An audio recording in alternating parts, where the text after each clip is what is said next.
हमारे चैनल से जुड़ने के लिए YouTube पर लिम्रा एजेंसी सब्सक्राइब करें। बिरगलाम शरीफ मेरा आना जाना बहुत बार हुआ, आता रहता हूँ माशाअल्लाह, और उर्स में भी शिरकत किया हूँ। आज पीर तरीक़त रहबरे राह शरीयत हज़रत अल्लामा सैयद सुहैल मियाँ साहब क़िबला का हुक्म हुआ कि आप थोड़ी देर कुछ बात करेंगे।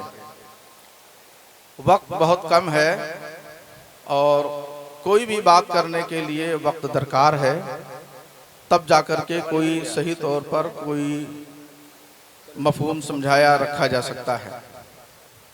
हज़रत अल्लामा मौलाना मुफ्ती शेर मोहम्मद साहब खिताब फरमा रहे थे। मैं रास्ते में था और गाड़ी में एक साथ था।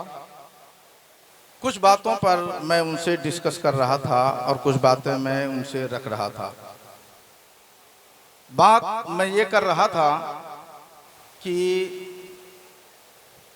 ज़रूरत इस बात की है कि इस्लाम और पैगंबर इस्लाम की बालादस्ती को अपने मुल्क के हालात के पेश नज़र यूँ कह लें कि यहाँ के जोग्राफियाई एतबार से यहाँ का जो मंजरनामा है हमारे सामने, उस एतबार से हमको इस्लाम और बानी इस्लाम की बालादस्ती को पेश करने की ज़रूरत है। जी, हम सिर्फ और सिर्फ उतने अफराद को जिनकी तादाद 10% है या महज 15% है, पूरे का पूरा खिताब और जमात का हर खतीब कैसे सिर्फ उस 15% को सिर्फ टारगेट कर सकता है। हमें तो पैगाम पेश करना है अक़वाम आलम को, तमाम दीन और मजहब के मानने वालों को। इस्लाम और बानी इस्लाम की बालादस्ती को हमें लोगों के सामने रखना होगा। हज़रात गिरामी, इस हवाले से मैं देर तक बात कर सकता, लेकिन एक बात कहना चाहता हूं कि दुनिया के लोगों ने हमारे और आपके आका को सल्लल्लाहु अलैहि वसल्लम पता नहीं कैसे पूरी दुनिया ने जो हादी आज़म है, जो रहबरे आज़म है, जो जाने कायनात है, उसको लोगों ने उठा के सिर्फ मुसलमानों के खाते में डाल दिया। हालांकि सच ये है कि रहमते दो जहां सल्लल्लाहु ताला अलैहि वसल्लम वो सिर्फ मुसलमानों के हादी और रहबर और रहनुमा नहीं है, बल्कि पूरी कायनात के लिए वो रहबर और रहनुमा बन के आए हैं।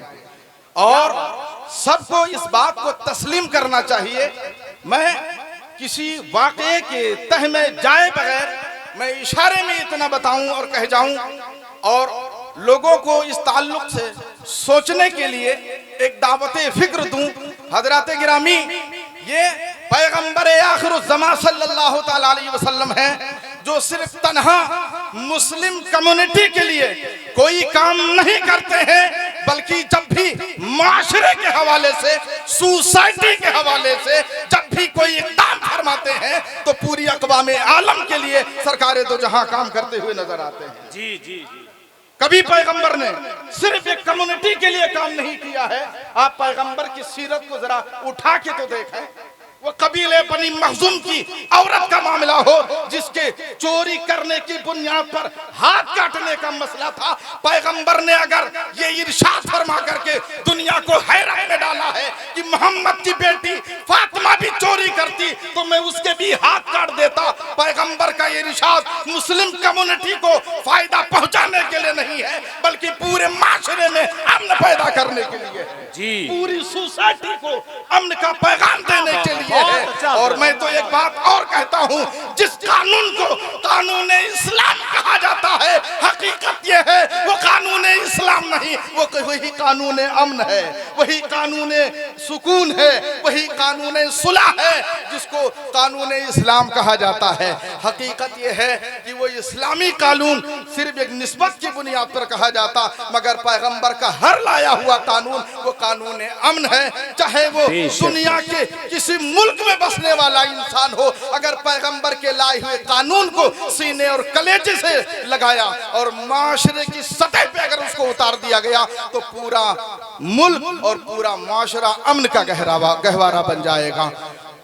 और किसी शायर ने कहा कि हिरा के गार से शमे नबूवत की किरण फूटी, उजाला ही उजाला हो गया। हर सू जमाने में हजरत हुज़ैफा और हजरत सुहेल को मैदान बद्र में हुजूर नबी रहमत ने अगर हाथ पकड़ के अलग खड़ा किया है तो एक मुस्लिम कम्युनिटी को नफा देने के लिए नहीं है, बल्कि पूरे दुनिया के अंदर अमन का पैगाम अता करने के लिए। जी जी बेशक। पैगंबर दो जहां सल्लल्लाहु तआला अलैहि वसल्लम ने जितना भी काम किया है वो मुस्लिम कम्युनिटी के लिए नहीं है, बल्कि पूरे आलम के लिए और पूरी अक़वाम आलम के लिए पैगंबर ने काम करके दिखाया है। वाखिर दावाना।